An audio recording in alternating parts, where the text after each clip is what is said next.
Hey, hey, hey. It's good to be with you guys this morning as we get things rolling. Everybody's coming on in and getting settled. We've got some really cool stuff in store. For those of you who've been with us, you know we've been in the midst of this Covenant Love series, and we've got a special treat in store. We just culminated our marriage retreat, and Jeff and Shanti Feldhahn are with us and helped lead out in that, but they're actually going to be with us in service as well. And in lieu of a sermon, we're going to be stepping into some questions and Q&A and interview style moments with them about marriage and what all that looks like and whatnot. And so, man, it's something to be expectant about. A lot of cool things. If you're new, then it's a great time to be here. A little bit different, but some fun stuff nonetheless. And if you are new with us, make sure you stop by our new here area. A lot of beautiful ways for you to figure out next steps in your journey here, understand who we are, what we believe, and in my opinion, the coolest thing is that you get to inevitably choose one of our nonprofit partners, and we're gonna make a donation on your behalf to them, which is a really cool opportunity for you. Also, we've got a marriage workshop coming up, and if you're interested in that and being a part of it, you can go to our events page and learn more about it. Now, this next thing, if you are kind of settle in, and I don't want you to miss out on, turn your attention to the screen, if you will. We got a number for you, a text to number. It's the screen behind me. There we go. Boom! That right there is during the Q&A time, you can text a question about marriage, relationships, and whatnot to that number as we're working through those. Now, if you think about something leading up to that, don't wait. You can go ahead and text that number in. So write it down right now. But what I want us to do now is kind of pivot our hearts and our intentionality as we step into a time of worship and the like. I don't know about you, but life's been a little bit crazy. Even in this last week, we had a lot of different things we were hoping to step into in specific ways as a household. But because children are walking petri dishes, it changes that. And so we even, like a night ago, we come home and one of our kids is popping a fever. The other one's got something going on with her nose and all the things. And it's just definitely shook things up. But as I sat on our back porch with all my girls and my wife, and there's a lot of tumultuous things going on in our life, I just sat in that moment in the beautiful sunshine, and we were playing music, and I was watching my girls dance and to just the songs about the Lord, and I was just like, man, I think this is the closest thing to heaven this side of heaven. And all of the difficult things melted away, and even that moment became worship. And so much so I want this to be that for you as well. No matter what you're walking into this place with, no matter what this week has brought, I pray that you find solace and peace and rest in Jesus. And so as right now we pivot into worship, my prayer is that your heart will be postured for that. So why don't we do this? Why don't we stand as we prepare to worship? Yes, and to continue with what Pastor Seth was saying, that right there, we are going to meditate and really sit and reflect on Psalms 34 this morning. And it says, I will bless the Lord at all times. His praise shall continually be on my lips. My soul makes its boast in the Lord. Let the humble hear and be glad. Oh, magnify the Lord with me. Let us exalt his name together. And then later on it says, oh, taste and see that the Lord is good. Blessed is the man who takes refuge in him. And that is what we are going to sing this morning, that blessed are those who run to him, who seek his face, and who praise his name. So let's praise his name together.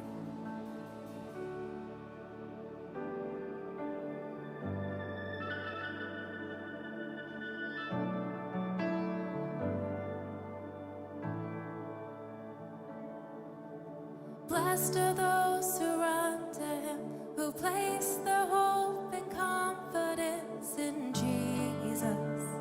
He won't forsake them.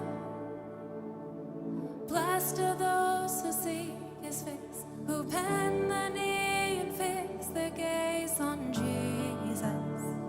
They won't be shaken. Oh, come on and praise the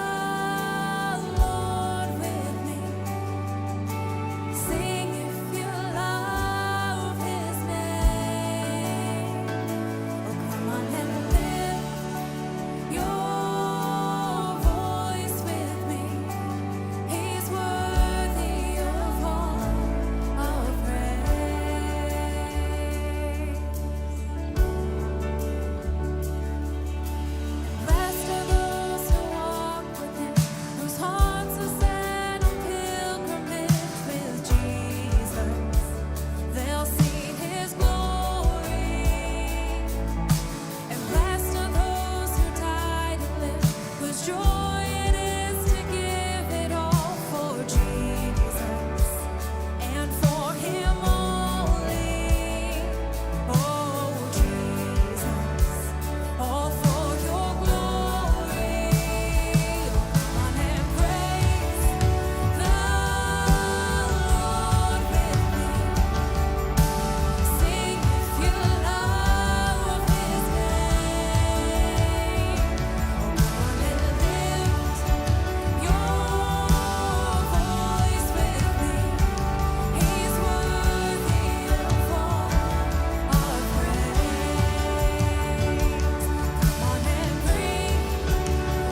Bless God in the darkest valley. Every chance I get, I'll bless your name. Bless God when my hands are empty. Bless God with the praise that cost me. Bless God when nobody's watching. Every chance I get, I'll bless your name. Bless God when the weapons form me. Bless God when the walls are falling. Bless God 'cause he goes before me. Every chance I get, I'll bless your name. Bless God 'cause he knows the victory. Bless God 'cause he's always with me. Bless God for he's always worthy. Every chance I get, I'll bless your name. Oh, every chance I get, I'll bless your name. Oh, every chance I get, and praise the Lord with me, and sing if you love His name.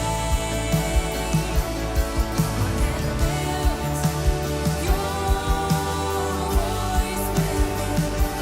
He's worthy of all our praise. Oh, come on and bring your offering, and sing if you've known His grace. Oh, come on and lift up your holy hands. He's worthy of all our praise. Yes, He's worthy of all our praise.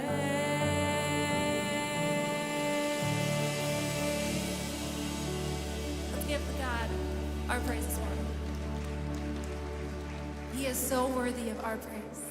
And as we keep singing, we're going to continue to reflect on that scripture that I read us earlier. It's going to go up on the screen.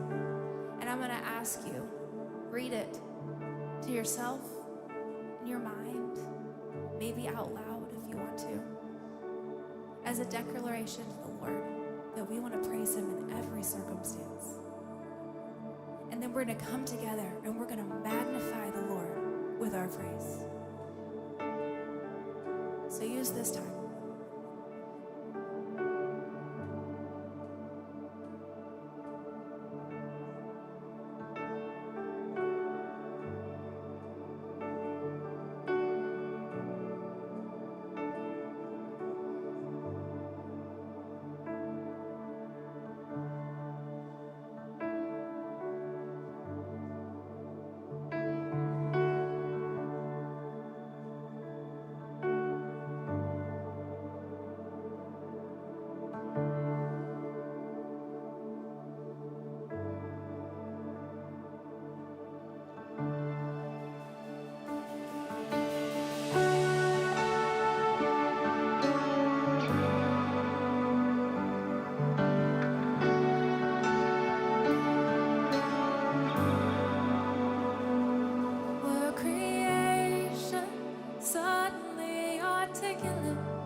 That's our prayer and our hope, is that in all of us, especially those and obviously those who claim Jesus, that Christ will truly be magnified in and through us for the sake of the gospel, for the sake of life change, and for the people around us for that matter. Good gracious.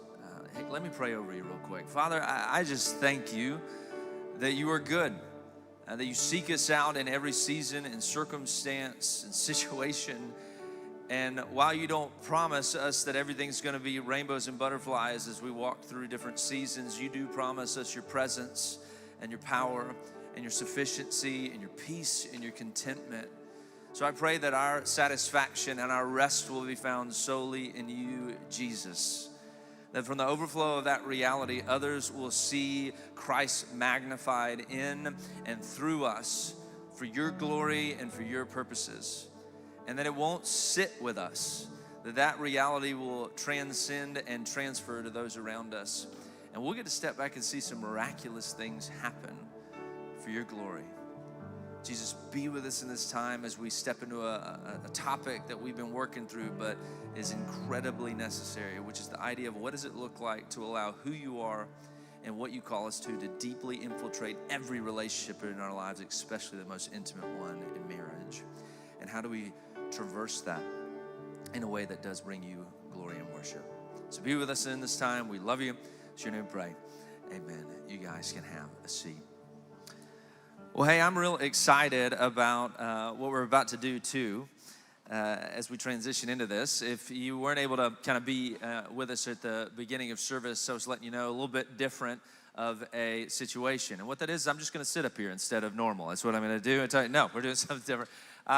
We're going to have a really cool interview right now. As hopefully most of you are aware, we had our marriage conference this past weekend, and Jeff and Shanti Feldhahn have been with us, best-selling authors. They ended up kind of finding each other and being married in the wake of finishing their graduate degrees at Harvard, and went on seeking some different career paths, which ultimately landed them in a place of research, and research specifically even on marriage and this topic of marriage.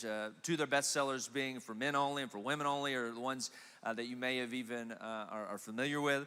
But they're going to be with us right now to talk about that reality and how not only it's transformed their lives, but they've been so blessed over the years to see it transform so many other marriages. And my prayer is that we will be some of those people today. So I will tell you this, though, you're getting half the party, all right? Because Jeff woke up this morning not feeling it's great. He's got some days, he was like, man, I think I have to bow out. But Shanti's going to be with me up here. So give it up for Shanti Feldhahn as she comes on up here.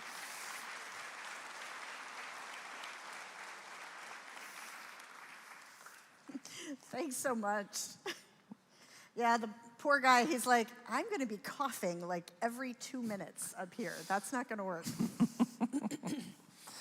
And he's been cruising, though. And he's a machine as well. He still managed to do like over 400 push-ups this morning is what he told me. Like, good gracious.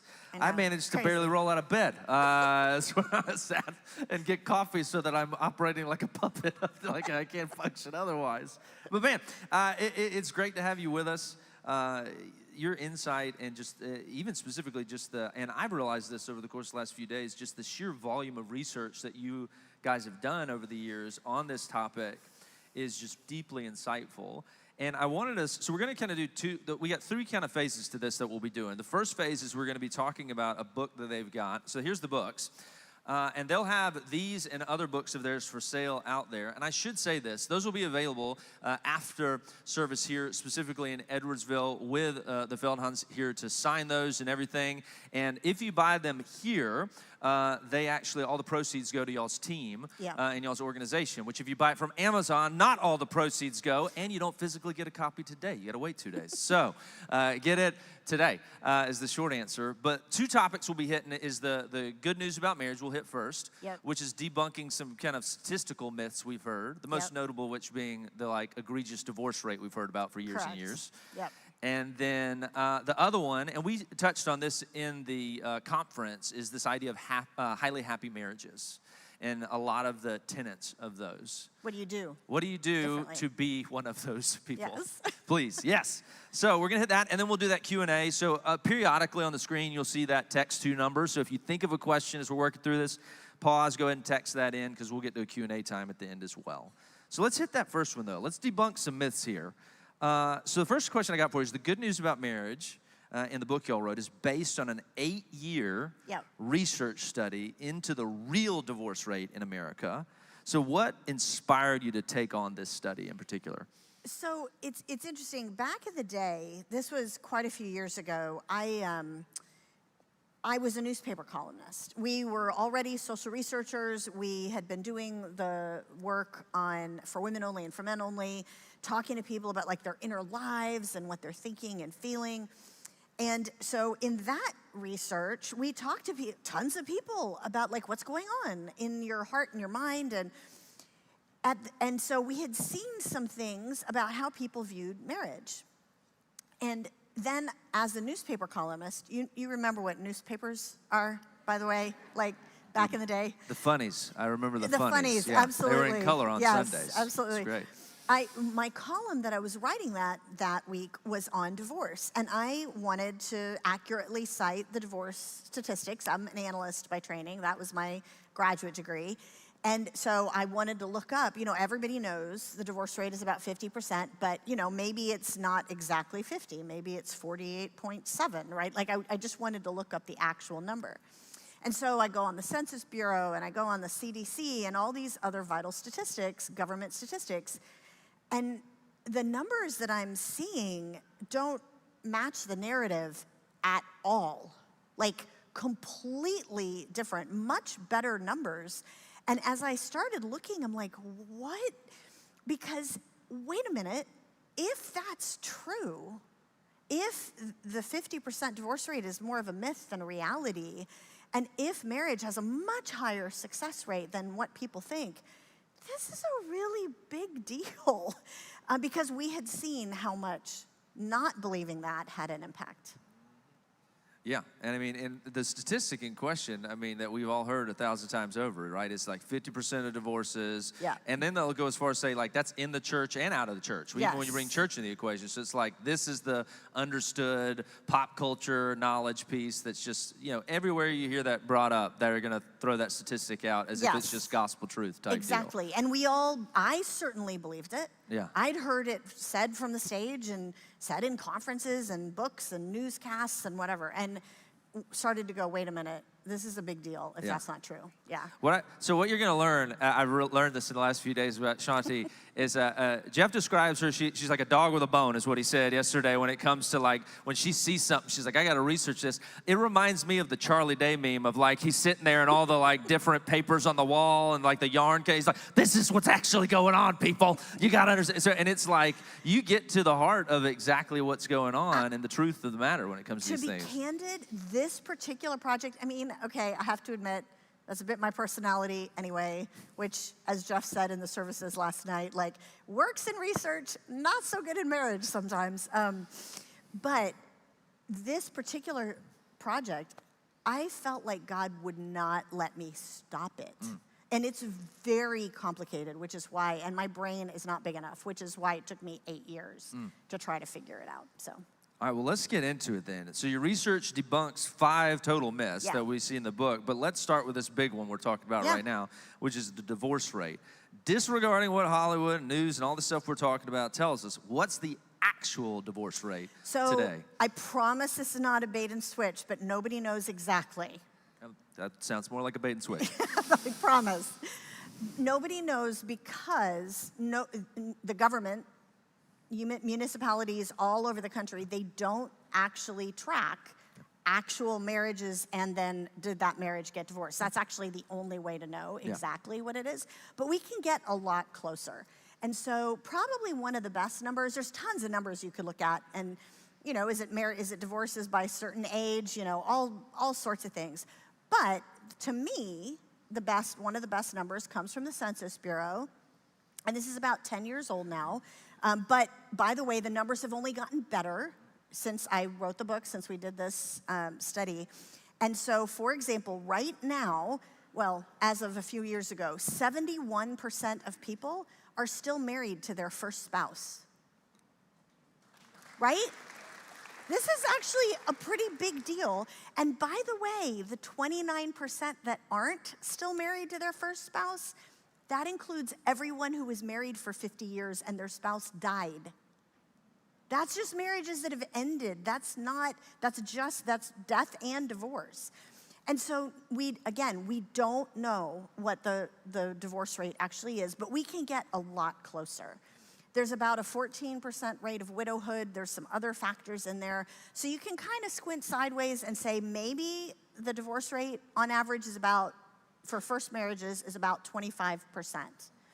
And now 25% is still way too high, but it is a universe different than 50% because it tackles something that is so important about this in our hearts.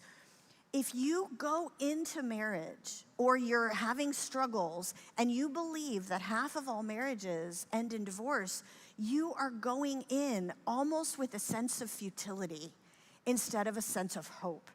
And once you have that sense of futility, and anyone in here who's gone through divorce, you know what this feels like, of like, once you feel like the ship is gonna sink anyway, you start thinking, if the ship is gonna sink anyway, why do I spend so much energy trying to bail it out? Like, it's way better to use all that effort to try to escape the wreck intact.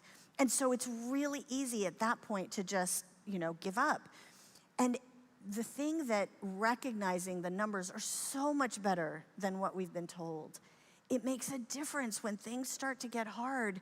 You can come alongside a friend who's got a hard situation, and you can say, look, you are gonna get through this. Most people do. It's a completely different feeling of, no, there is hope here. Well, I mean, there's just so much to that I think is beautiful. I mean, statistically speaking, just from a standpoint of that doesn't mean we don't still fight, right? We still got stuff we're working through. Yeah. But it changes the nature of the kind of like grand backdrop of that. Yeah. So like if people, for example, walked in today and they were having a fight this morning, they got in the car and we got shining smiles right now walking into church and everything, and they're sitting here in the midst of hearing this, there's a beautiful change to that narrative nonetheless, though. It isn't just let's work through this. It's, hey, let's work through this because most people can and do. Absolutely. And that changes the hopelessness of any sort of situation we find ourselves in. And I'll just tell you, these numbers just came out. I haven't had a chance to analyze them. Yeah. But the Census Bureau just put out a thing that says, oh, by the way, because that was, like I said, that was about 10 years ago. Yeah. And the latest numbers that just came out are now 77% of people are still married to their first spouse. This was as of, I don't know, November or something. I can't remember when the numbers were. There you go. That is wild. Isn't that amazing? It's really, And it fits our experience, too, because most of the people aren't actually divorced. Yeah. And when we were talking about that yesterday, I truly did have like this like candid realization moment where I thought back, and for me, the thing that stands out to you a lot of times as a kid is like, as a kid, you'll hear your friends talk about like going through divorce, whether that be you're in elementary school, high school, whatever. And for some reason, that tends to be the time that, at least in my mind, I remember conversationally and socially showing up. So okay, like my friend's like parents. My friend's parents are getting, not the 7-year-olds getting divorced, but like, their parents, like, and in that, when you said this, I looked back, I was like, half my class wasn't getting divorced, like their parents weren't getting divorced all the time. There's definitely, it was present, but it wasn't this like crazy over the top thing that we ultimately have been told for years and years and years. So like that was kind of a brain-breaking moment for me as I even just self-reflected in that. Now, one thing you've talked to me about as well that's a really interesting one is there are plenty of statistics that you kind of go into and give clarity to, but another layer to this is remarriage. Yes. And so we've also heard, I've heard, not just the 50%, but like that number goes up exponentially when you're talking about a second marriage or whatever. Speak to that statistic as well. So we had seen that too, and I'm sure that this is something that anyone who's in the congregation who's on a second marriage, for example, that they've seen these really horrible statistics. And so again, just digging into this, one of the things that I always wanted to do was I wanted to like trace all the citations and all the references from like if somebody said it in a book or it was on a website or in a news piece.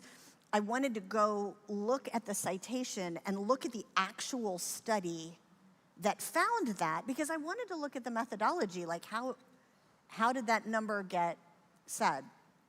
And so anyway, so I started doing this. This is one of the reasons this project took so long, is because there was all these threads that I kept following. And finally, my research assistant and I, as we followed them, we realized pretty much every single one of these threads all traced back and back and back to somebody citing something that cited something that citing something to 3 sources that didn't exist. It was a pure urban legend. So like when I did the Charlie, like you truly are like debunking conspiracies. Oh my gosh. Like seriously, like Ron Deal, you and I were talking about how you guys do some blended, or maybe John and I were talking about that, about how you guys do some work with the blended ministry. So Ron and I were back and forth on all the data. He's like, okay, I've seen this about these really high divorce rates. Go look at this, tell me what you think. And it was like they all traced all the way back to these sources that don't exist. My favorite one of these was everybody was quoting this Psychology Today article. And in this Psychology Today article, there was a statement from Dr. Jennifer Baker, who is a well-known researcher, statistician at the Forest Institute, actually in Missouri, and very well-respected. And in the article, it said, Dr. Jennifer Baker says have a 60% divorce rate. Third marriages have a 72% divorce rate. I think those were the numbers. So of course I email Dr. Baker and say, can you give me access to your study? Because I can't find it. She emails me back all in capital letters. And it's like, that's not me. I never said that. I've been trying to get them to take that down for years. And I'm like, the enemy is so good at getting us to like believe a lie and then spread it and think that this is true. The better numbers, so looking back at the Census Bureau numbers, we don't know what the divorce rate for second marriages is as well. But again, we can get closer. Just like, again, 10 years ago, and it's gotten better, 71% of people were still married to their first spouse, so 29% weren't, and that was death and divorce. Just like that 71%, 65% of people were still married to their second spouse. And now the 35% that wasn't, that's also death and divorce. And let's just also think about the fact that, wait a minute, remarriages, maybe those actually you're getting married at an older age. It is possible that the death rate in that number is far higher. It is possible that second marriages have a much lower divorce rate than first marriages. And we saw commonly in the data, the biggest risk for getting divorced is in the first 4 years of marriage. And we saw when you get married young, you have a higher divorce rate. And so there's you said an age. How young is young in that regard? What was the? So one of the things that we found is that the idea of a 50% divorce rate, if you get married super young, like under the age of 20, under the age of 20, that actually does have a much higher divorce rate. But that's like 4.5% of the population. Like most people get married after the age of 20. And actually, most people get married after the age of 25. And so like if you're sitting here right now and you've been married for more than 4 years and you got married after the age of 20, like your divorce rate is tiny. You have a tiny chance of getting divorced. But anyway, that concept of recognizing that, no, you might actually, if you are remarried and maybe you got married and divorced in that young age and you were just married for a few years and then you found your second spouse and you've been married now for a long time, like I think that demographic actually probably also has a pretty small divorce rate. So, unless my services and us talking are running together, you just did the background on kind of the remarriage and kind of where that falsehood came from. We haven't already talked about where the falsehood of the 50% came from either. Yeah, so speak to that. Where did we even get that 50% of marriages end in divorce statistic in the first place. So the reason for this, I'll try to make this quick. The reason for this started in the 1970s when no-fault divorce came in, right? Like, because you used to have to go to a judge and convince them that there was a reason that you should be allowed to get divorced, like there's grounds for it. So suddenly, 1972, no-fault divorce started, and you could get divorced for any reason. And so the divorce rate just started to skyrocket immediately, like within 6 months. It was starting to go like this. And so over the 1970s, demographers, researchers, statisticians started looking at the trends because divorce rate had been kind of like this. And then suddenly, it was like this. And they went, oh my word, if this trend keeps up, it's gonna hit 50% someday. That number is a projection. It has never come close in real life to hitting that number. Next time you see that researcher so-and-so projects a 47% divorce rate, mentally circle the word projects. It's never gotten close. And so in 1980, the divorce rate hit a peak because people could tell there was a lot of chaos and like, wait, maybe we shouldn't get divorced so quickly. And so in 1980, the divorce rate hit a peak and it's just been plummeting ever since then. It's fallen almost, I think more than actually now 40% since then. So, and it's never come close to that 50%. Yeah. So. I didn't ask this yesterday, and there might not be an answer to it, but like that pivot that happened in the 80s, is there any sort of, because like you just gave that whole like what was going on in just divorce law, and that kind of skyrocketed. What pivoted in the 80s that then bottomed it out? Nobody knows exactly except the theory from like marriage researchers and demographers and whatever is literally you had about 8 years of chaos. Like just the divorce, people were getting divorced at insane rates in that short period of time. And let's just say you were allowed to get divorced for no reason in 1975. Well, you and your kids, by the time 1980, early 1980s come around, you're like, wow, maybe that wasn't the best thing to do so quickly. Right? And so that's the theory, is that is what led to that. That's wild. I would say that the thing that is really necessary about this conversation that I really feel like needs to get more clear to people at large, not just to overtly debunk this idea of 50% divorce and this kind of like negativity around just even honestly marriage. The concept of marriage, is that we currently are seeing a trend of like just people aren't getting married, like not like married at all. Like they're young people in particular in their, even throughout their 20s and whatnot are not conceptually going into that. And it's even bleeding over into 30s. And there's like this whole weird situation happening where that's just plummeting. And I think this is probably a pretty obvious contributor because it's just this narrative has been perpetuated as reality for so long. So if you hear long enough, hey, it just doesn't really go so well. Why? Why would you bother? Why would I? Absolutely. And that's we see that all the time in our interviews. Yep. Good gracious. All right. Now, this was an interesting one that I found fascinating as well. Wasn't there a study that spoke to the issue of how we, and this is kind of what we were just talking about, how we frame marriage in a needlessly hopeless light? So another study that talks about how we just, so obviously we're doing that when we say 50%, that's definitionally half full, right? So, or excuse me, half empty as it would be, instead of half full. And so like there's other studies you've seen that just point to this issue of hopelessness that we put on it. So this is basically one of the things that I noticed when I started this research and then as kept going is how often we are presented in the news things that like are the negative side of things rather than the positive side of things. I know that's a shocker to everybody in the room. What? Right?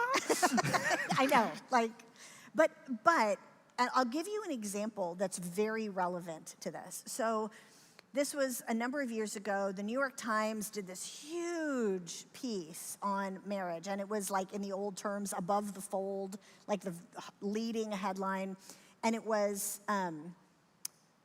divorce is contagious, big letters, okay?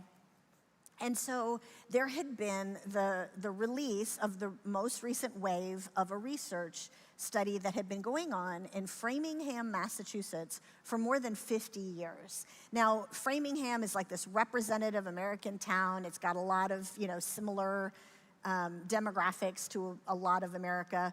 And so researchers started there years and years ago. Like I said, it's been more than 50 years, studying all sorts of vital statistics and health issues and education and like all the things, and tracking it for all these years. So we actually know the divorce rate of Framingham, Massachusetts, because they could actually track those marriages. That was easier. Even if people had moved away, they were still tracking those people.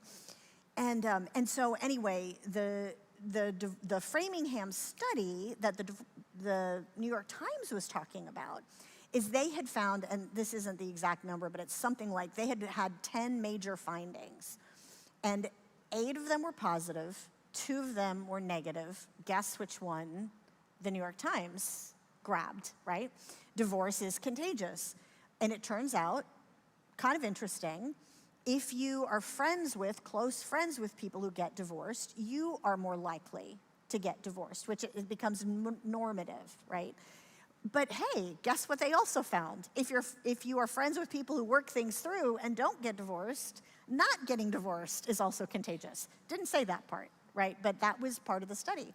So I was particularly interested in the divorce rate, of course, in Framingham, Massachusetts. The actual divorce rate. The actual divorce rate. Yeah. Over all these years. Take a guess. 9.5%. 9.5%. Why did the New York Times not blast representative American city has a 9.5% divorce rate? Yeah. Or has a 90.1% success rate in marriage. Exactly. And then watch their population skyrocket on the back end and be like, baby, we got issues. We got to go to Framingham. That's where we got to move. We got to get there. Exactly. There you go. I mean, but that's an example of this is the reason we believe these damaging myths is because we just aren't fed the actual truth in a way that we're going to see it, which is one reason, I felt like God was like, don't stop. Like, you've got to put this out there. Yeah. I know that sounds silly, but that's truly what I felt. Absolutely. I've done, Taylor and I talk about these things and like lean into these kind of different studies and stuff that are around what we're ultimately talking about right now, which is the idea. And you've heard, many people probably heard the whole like, show me your friends, I'll show you your future type deal. In the sense of like who you're sitting with and doing life with does have a very real effect on the way you traverse life, let alone as a married couple and the like. But another one that I realized, I just kind of threw it out there, but you guys are familiar with as well, is that Harvard did this has this long-standing 80-year study on happy lives, satisfied lives of these people, and the through line thing of not just happiness, but also life longevity of the people who even live Physical longer, health. physically live Exactly. longer, are people who have the longest, most substantial, and substantive friendships, outside of their nuclear family, friends that they are intentionally endeavoring to do life with, that people who isolate, not to be overly morbid, just die earlier. In reference to what's going on. And so it is literally if you want to better your own just general life satisfaction, your marriage, all that, surround yourself with people who you go, they're the type of, I want our lives to be in parallel with someone's life like that and see it happen type deal. Yeah. And which is, that's just, and everything we're talking about, ultimately, it's hey, isn't it so great that statistical research just catching up to the Bible? Type what the Bible has said all along, yes. It's hey, guess what? This matters. And then statistics are just so you know, this matters. And it's I've been banging that drum for a while. Right? But that's so beautiful to see that permeates not just within our marriages, but even within the marriages that we surround ourselves with. And framing that in the right way and not in a negative way. Yeah. I love that. Okay, here's another one. And this is one of great emphasis. We've all heard, and obviously I'm wildly biased that I want to know the answer to this one. We've all heard that the rate of divorce is the same in the church as it is outside the church. It's 50. Well, we already know it's not 50. We just heard that much. Right. But speak to this whole idea of the church and what that looks like. I'm curious. I just want to ask the folks in the congregation, sure. okay, how many of you have heard that the rate of divorce is the same in the church? Like, seriously, could you raise your hands? I'm just really curious. So it looks like, I don't know, maybe almost half the congregation, that's something that we've heard, like it's a thing.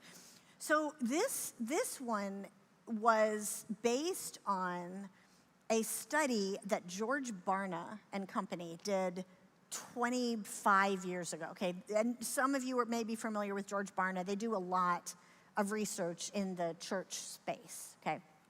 And so all the articles said, Barna found that the rate of divorce is the same in the church, and it just started to spread, and pastors picked it up, and, you know, individual Christians are like, oh my gosh, that's such a bummer, because, you know, I mean, if you think about it, like all the pastors that we talk to, it's like you stand on stage and you're thinking, if the divorce rate in here is the same as it is out there, despite all that I'm doing, it's like my work doesn't mean very much.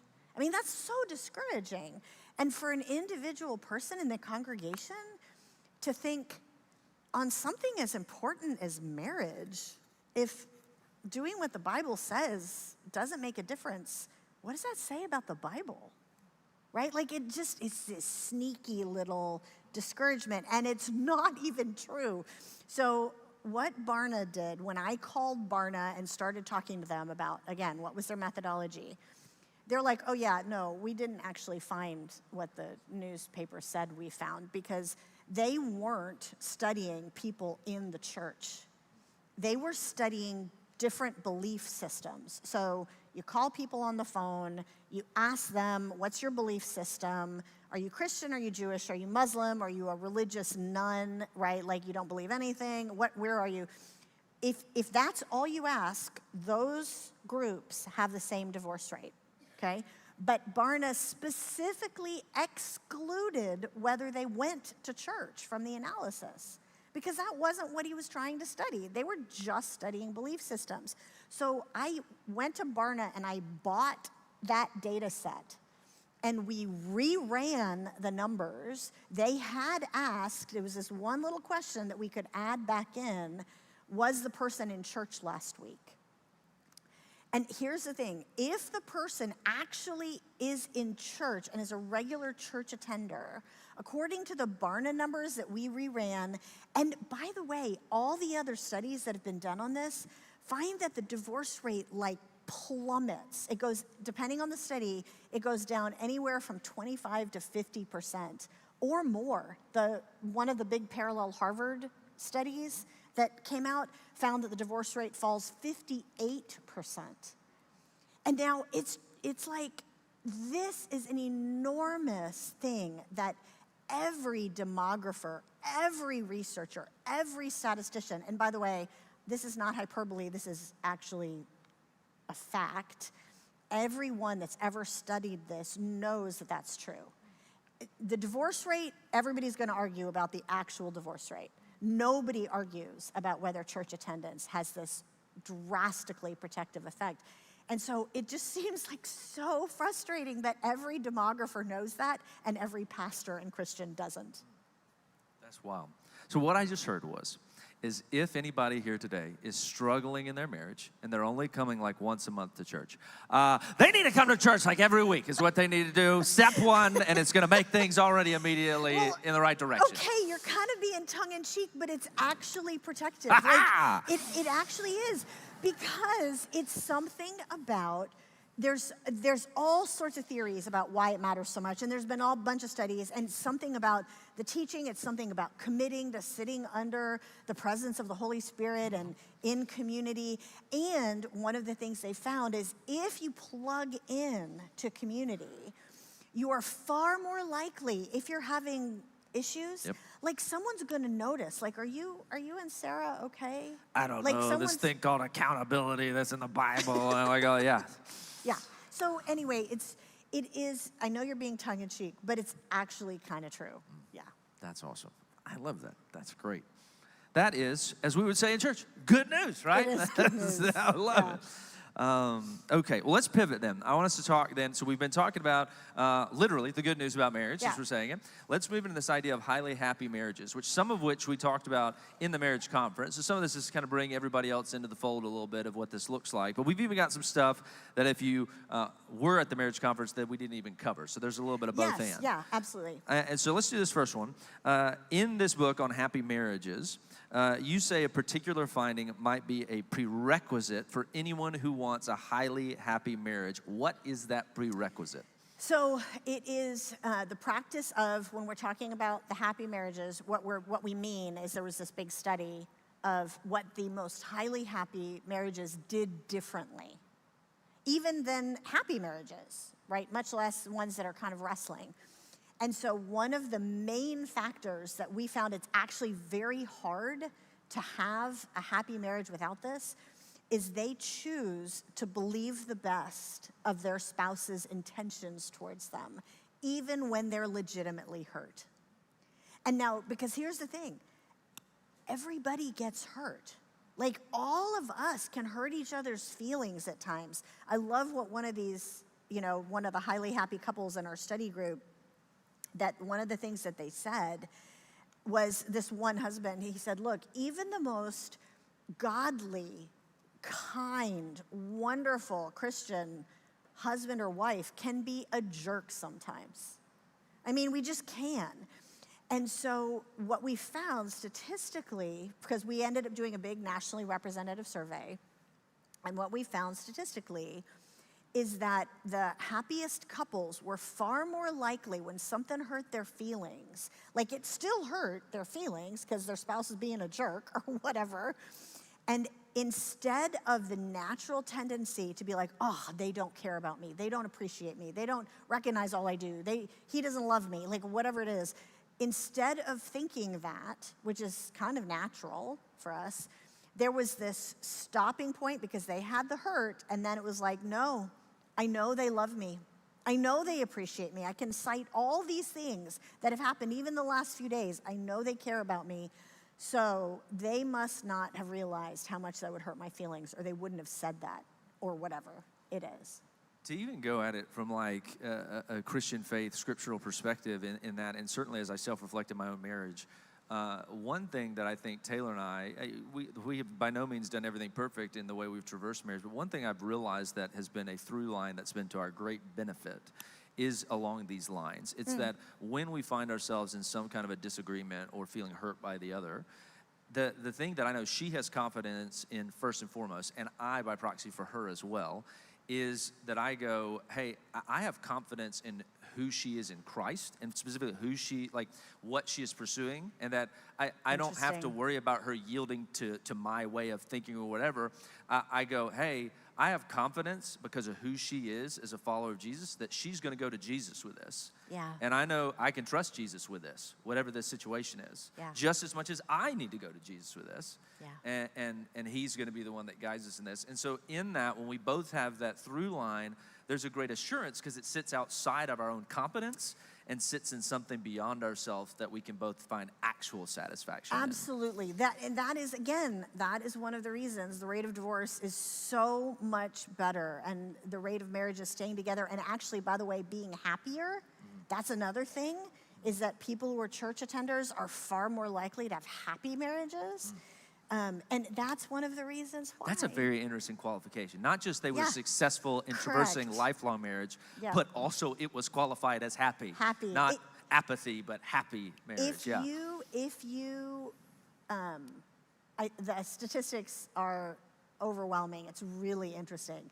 If you will attend church regularly, you have the highest chance of any demographic group of being at the highest level of happiness in your marriage. Okay.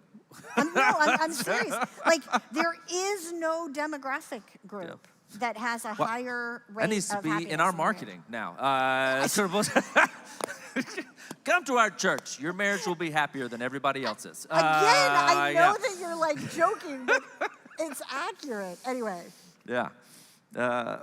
Next time we do a marriage series, they're gonna see me on social. It's just there, be like, come to our marriage conference because your marriage will be like, your neighbor, you'll have a happier marriage. Okay, now, and we need to say, I need to say out loud, just because there are people in here who might have marriages that are struggling. Yeah. They're like, what about me, Yeah. right?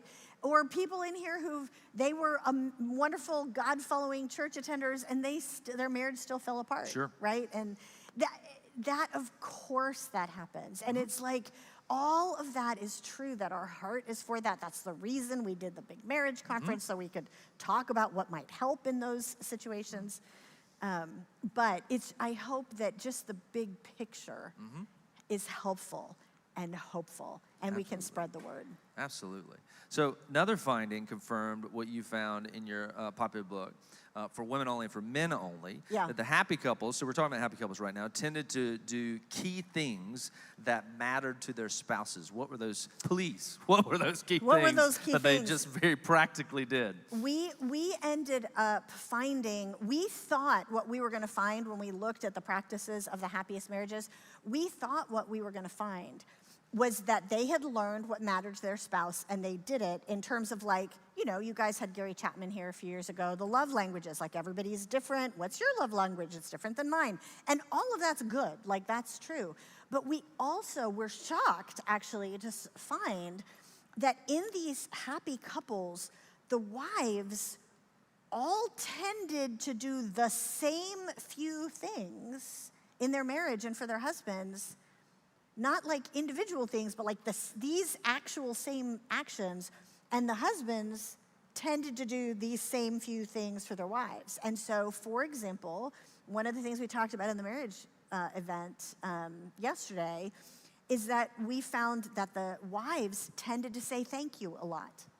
They tended to, instead of our natural tendency of, oh, honey, I love you, which is great, but it doesn't apparently hit men emotionally in quite the same way as hearing thank you. Like, I saw this thing that you did, and I really appreciate it. Thank you for that. Thank you for, taking the kids when I was so tired and I just needed a few minutes to rest.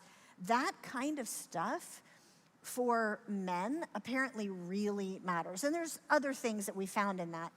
But on the women's side, one of the things that was, again, like this, aha moment was we found that for the men, one of the things they tended to do for their wives is they tended to pull themselves out of a funk when they were in a bad mood.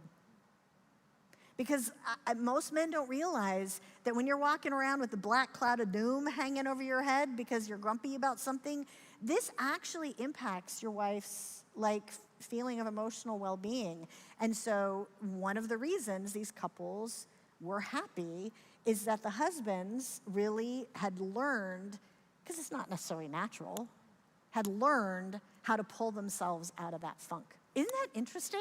So the husbands are pulling themselves out of the funk. And the wives felt happier because in their marriage. They were doing that. And now, are you saying that that's correlated with the kind of like cause and effect of the thank you being said, or is that kind of itemized things? Those are two different things. So the wives tend to say thank you a lot and do some of these other things that matter.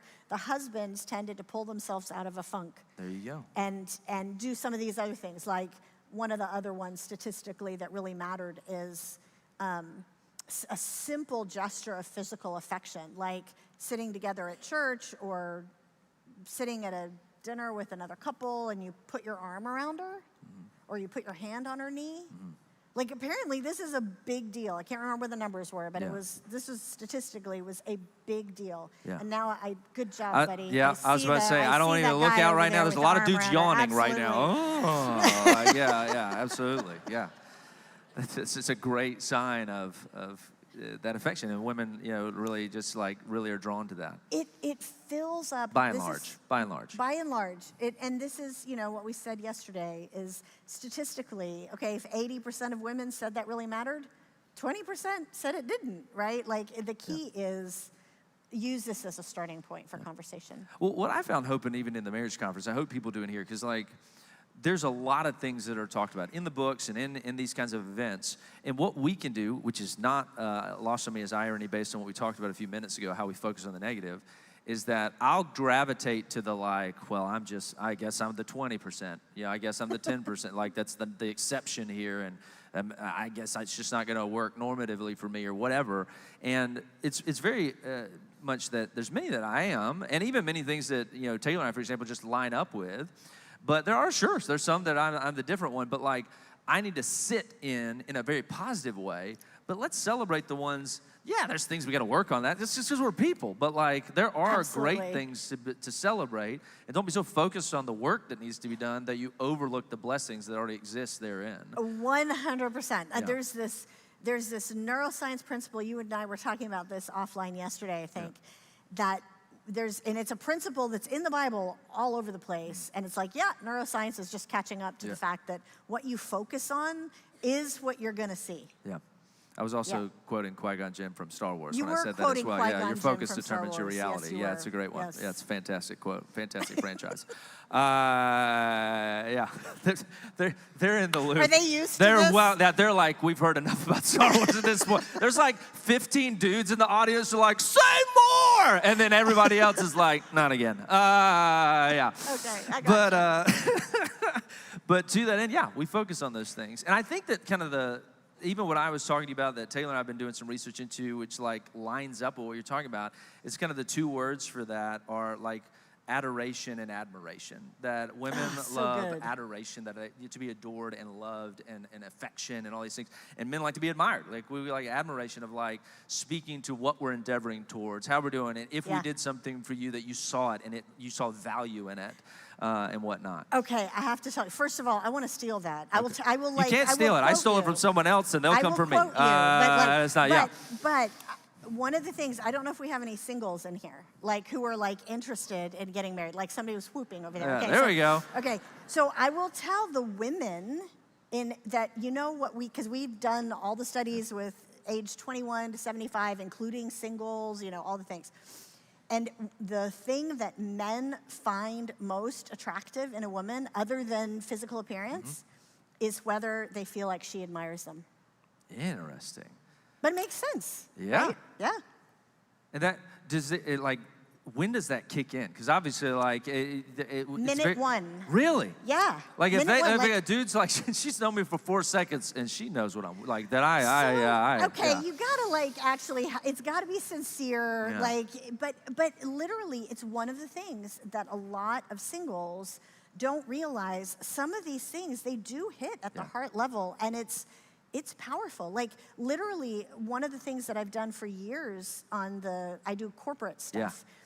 And in women's leadership trainings, I talk about, statistically, we did this big study of men in the workplace. Like we did all the workplace stuff too. And like hearing thank you in the workplace for a man, it's so powerful. You actually have to be careful. Yeah. So because it's attractive. So like a cheat code on a first date for ladies. Thank you. And this is a cheat code for ladies, okay? Like, so if you're on a date with a guy and you're sitting there and you're, of course, natural thing you're asking, like, what do you do for a living or something? And if she actually sits for 2 seconds and goes, that's really important, like that matters that you're doing, like, and like begins to like speak to that, like his brain's gonna kick in and be like, she's pretty attractive. I like this lady. Type, like literally. Exactly. That's wild. And on the guy's side, it's whether he listens, whether he has a sense of humor, and whether he's thoughtful and listens. Yeah. Leave the phone in the car on the date is the short answer. Kinda. Like, and just like lock eyes and like really actually active listen. You don't need to lock eyes. What are you talking about? You just be like. That could get creepy. Yeah. Yes. Okay. No, but literally. Taylor seemed fine with it, but whatever. The magic words for guys. Tell me more about that. Oh, so like that, but which is active listening. That is what it is. It's like literally, and then like and here's a hint, guys. And by no means am I acting like I do this perfectly all the time. My wife would be like, "Yeah, that does sound like something people should practice." But it is when you speak specifically to what was just said, not just like, because like, hear me, like I could pull a. Tell me more, Taylor. And she'd be like, you didn't listen to anything I just said, did you? Like, I'd be like, I said, tell me more. But like, if I speak specifically to, okay, you said this, like, tell me more about that. And like speaking with specificity to like what they're talking about. Yeah. Okay, there's some cheat codes for some dating folks right now. I love that. And married folks, right? Like we found it matters. Yep, nope, that's a good reminder. Through. Absolutely, yes. yeah. You don't leave that at the altar. You keep bringing it with you. Indeed. All right. What was another one? I wanted to hit one. I think this was one of the ones that y'all were telling me we didn't cover in the marriage conference. Okay. But it's a good one as well. Another thing we hear is don't keep score. That was one we didn't cover in there. Yes. But you found happy couples do keep score. Yes. In what regard? Speak to this. Yes. So we've all heard don't keep score, all the things, right? And it's true that actually you of course, you're not supposed to keep a record of wrongs, like all of that. But we found, when we looked at the numbers, we're like, whoa, like the happy couples, they absolutely do keep score of what their spouse is giving. They actively notice what their spouse is giving, and it ends up becoming this positive cycle. And so it's things like I was doing this sermon interview format with a pastor down in Florida. And so the pastor's wife is a nurse. And she was, coming home from because this is like what often happens, okay? This is the more the norm. He was talking about the fact that, wow, I don't necessarily keep score of what she's giving. As a matter of fact, he's like, yesterday, he was being really vulnerable. And he was like, yesterday, they have 4 small children, and he's like, I was gonna be dad of the year. I was gonna be husband of the year. I vacuumed the whole house. I did all the things with the kids. I was gonna make my wife, when she came home from her 12-hour shift, exhausted, I was gonna make her whatever she wanted for dinner. I got the kids, they were all little, so I got just one little pizza that they could split.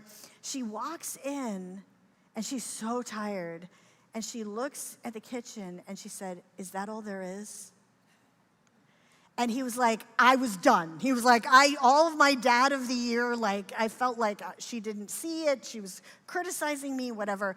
And he said, and I realized I was keeping score of what I was doing. And he said, so how would it work differently? And I said, okay, so imagine that the day before all of this, you had noticed that she'd been there for longer than 12 hours. She'd had to do more like a 13 or 14-hour shift because the ER was so busy, and she had saved several people's lives. She was so exhausted, and you think to yourself, wow, God is really using her, and she is pouring herself out. What can I do? You know what? Tomorrow, when I have the kids, I'm gonna vacuum the whole house, because that way she doesn't have to, because she's giving so much. And then she comes home, if she's keeping score of what he's giving, she comes home and goes, oh my word, he vacuumed the whole house. What can I do? And you're keeping score in a positive way, and it's not like tit for tat, it's just the way that God wants us to be. If you look at Philippians 4:8, the Apostle Paul says, if you want to rejoice in a difficult situation, you think on the things that are excellent and lovely and worthy of praise, rather than what's worthy of driving you crazy.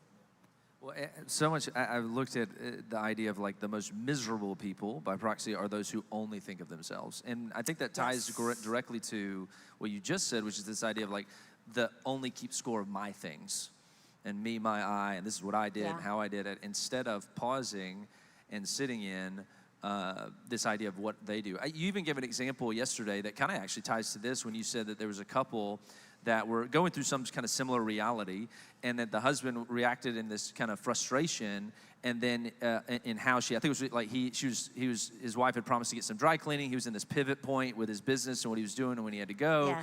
And then he came home and he'd remind her 4 or 5 times, and she forgot.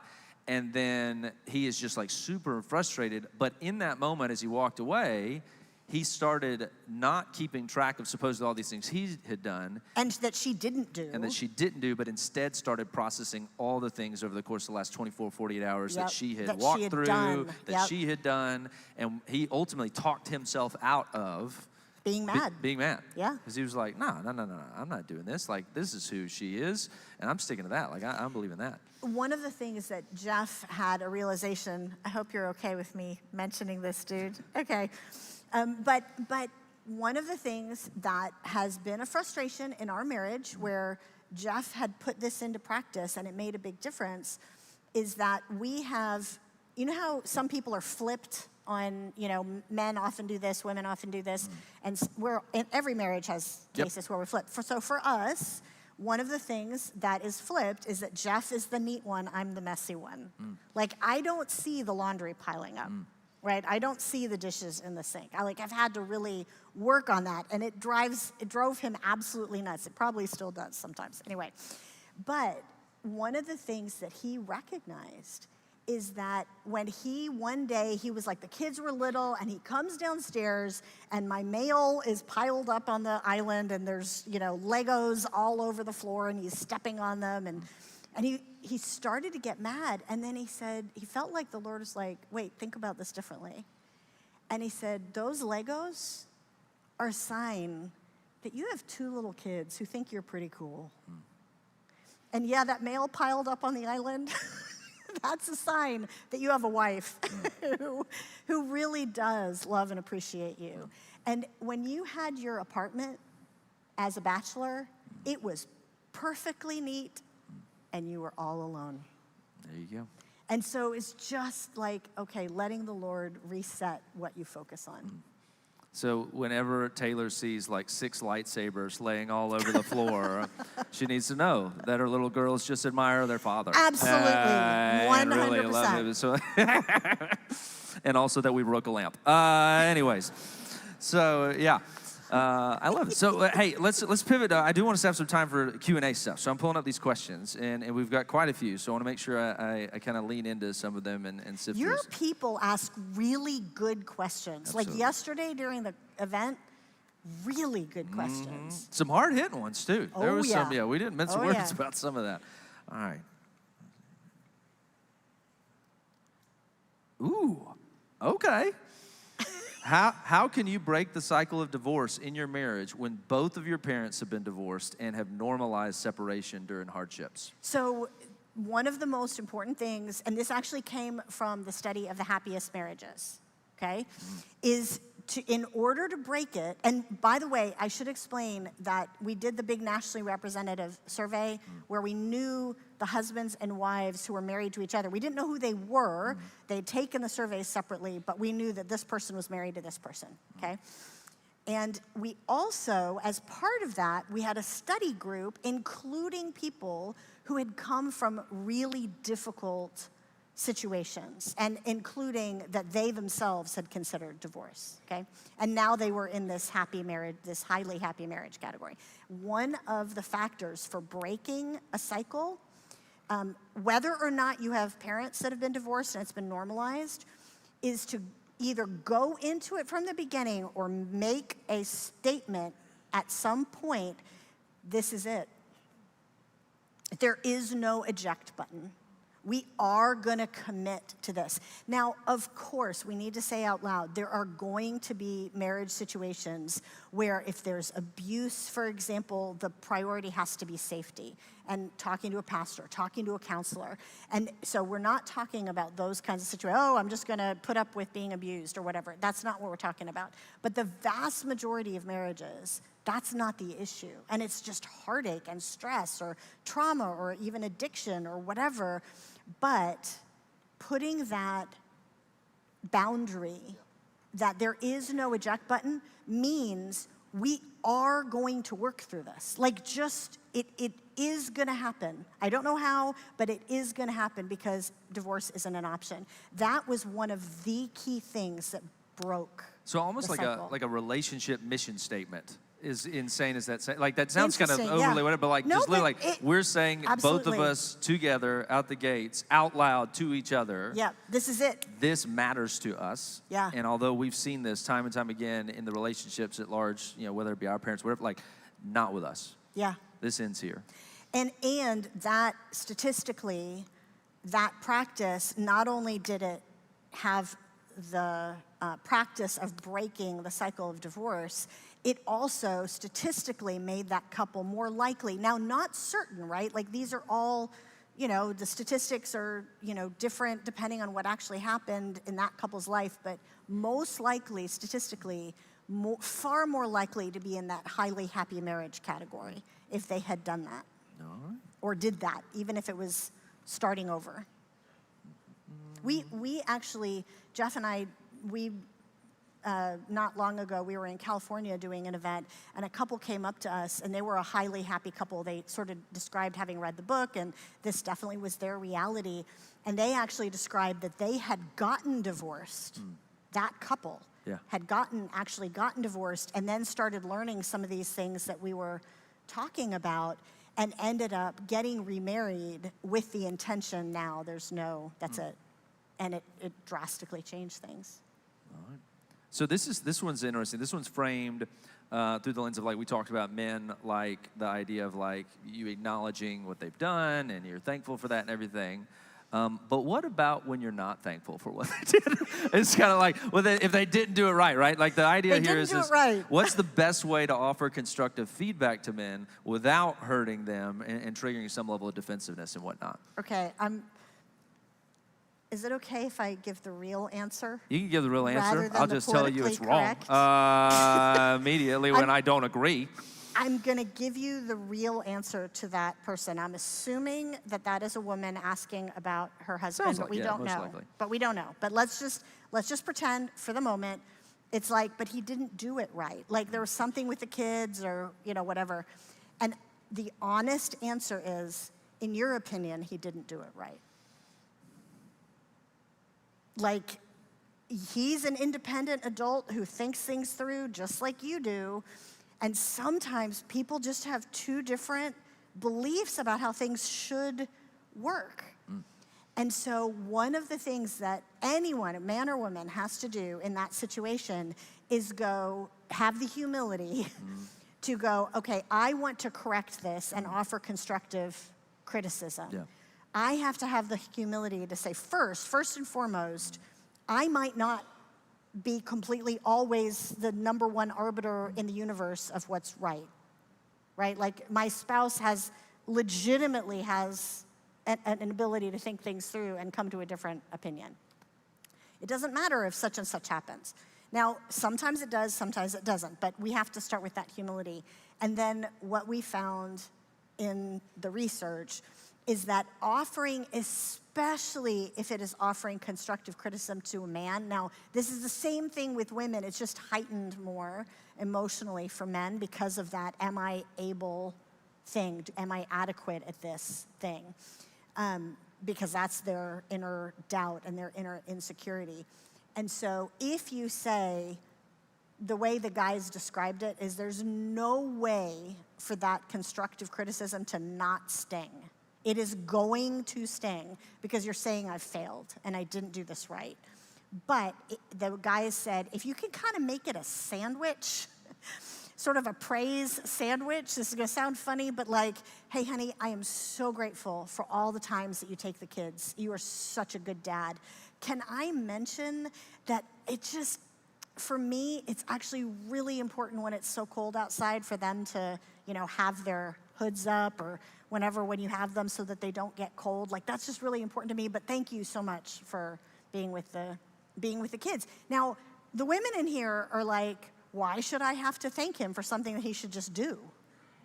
Right? Like, or, why should I have to say thank you for doing the dishes? That's just his chores. And why can't I, he's got this ego. Why can't I give him the real criticism? The reality is, we talked about this in the event yesterday, especially for women, not just, but especially for women, we do have to recognize that men look strong and confident. And on the inside, there's this immense amount of self-doubt. Like, am I a good dad? I don't know. I want to be. Am I? And so you don't realize you're kind of hitting a raw nerve. And so that's how you do that. And y'all talked some of these things yesterday too, but it's like you're speaking to what matters to that person specifically in an intentional way. Because like the converse of that is like, why should I have to say thank you? that he did this thing that he should just do. The man by proxy, if they're wired in that kind of opposite angle, could be like, why do I just have to tell you I love you? You should just know I love you. Yeah, exactly. And why should I show you affection? Because you should just know that I'm in this, I'm committed and everything. And I provide for you. Yeah, I like, yeah. The response to that would be, because I need to feel and know that you love me. Like, it doesn't, I don't question that it doesn't exist, but like, I need to feel it. And the man would probably say, yeah. Like, I want to feel, I want to actively feel appreciated. I don't want to just assume that you appreciate who I am and what I'm doing and how I'm being intentional. And even if it's the other way around, even if that was if that's one of those flipped issues yeah, for you or even something. if it was a husband asking, how can I give constructive criticism, if it was the other way around, it's still that whole idea of praise, criticism, praise that's good in every situation, with your kids, with your colleagues, with your friends, anyway. Absolutely. All right, that was it. We got maybe one more. Let me see what I got. Lots of good ones.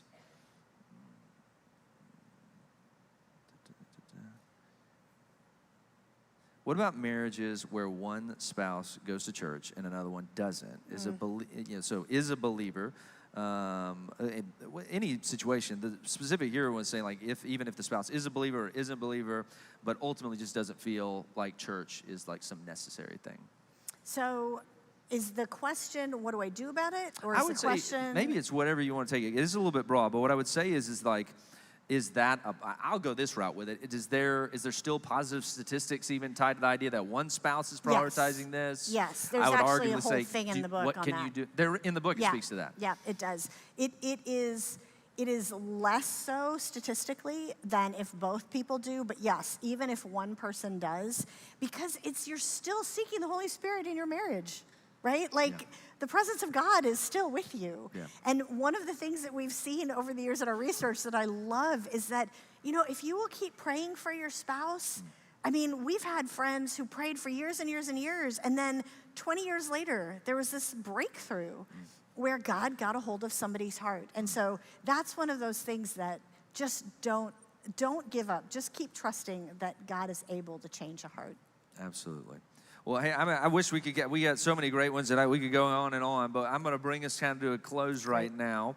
Well, y'all thank Shanti and Jeff for being here this week and just blessing us with their wisdom. Absolutely.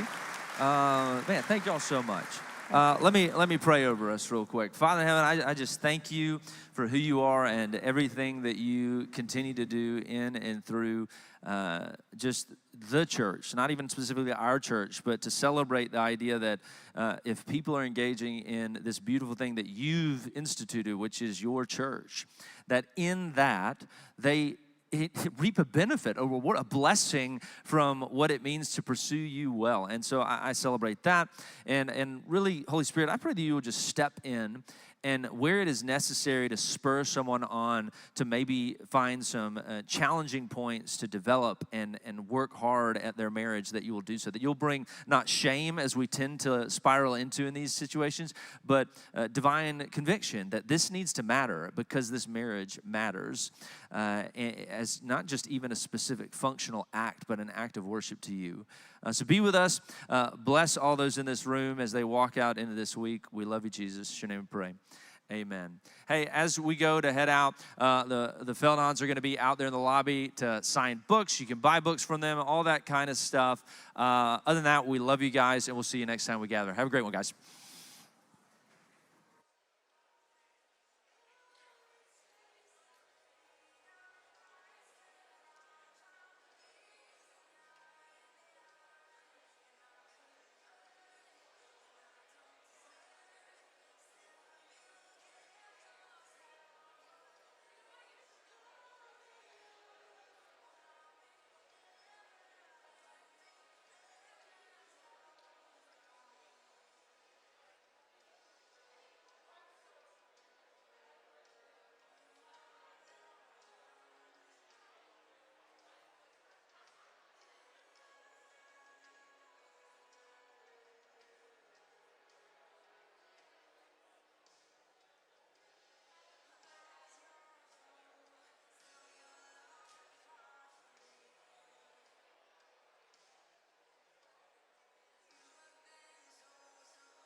relationship with Jesus Christ. And our prayer for you this weekend is that you would experience God in a real and powerful way. Yeah, here at Metro, we seek to be a place where people want to move closer to God, each other, and the disconnected. And we hope you find community here. We hope you find your people here. Yeah, and if it's your first time with us this weekend, welcome. We are so glad you're here, and we hope you feel welcomed and loved throughout your time with us. So if you see us around the lobby, please stop us and introduce yourself. We would love to connect. And I've already said it, but hey, welcome to Metro. We're so excited to have you with us today.